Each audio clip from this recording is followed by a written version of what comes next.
Habits, regular actions or situations versus actions in progress now.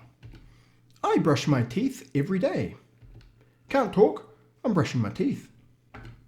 Facts, permanent situations or states versus temporary actions or situations.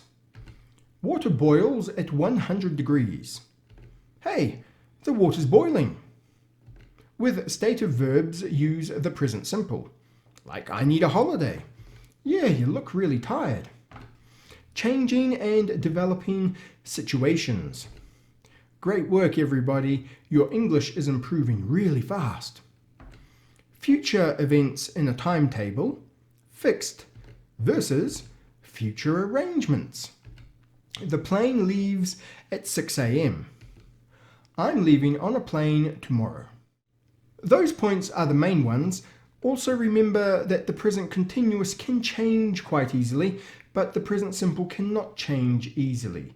With the present simple, it always is, it stays the same. When you describe a photo, use the continuous. For the weather, use the simple. For feelings, opinions, possession, use the simple. Unless the feelings, opinions, possession are fleeting and very short.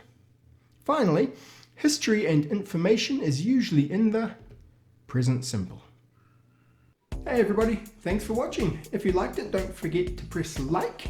If you have something to say, don't forget to comment. And if you want to see more, don't forget to subscribe. Also, if you want to actually learn something from this video, you can enroll in the Matusitut Elementary English Grammar and Practice with lots and lots of activities. Okay, bye.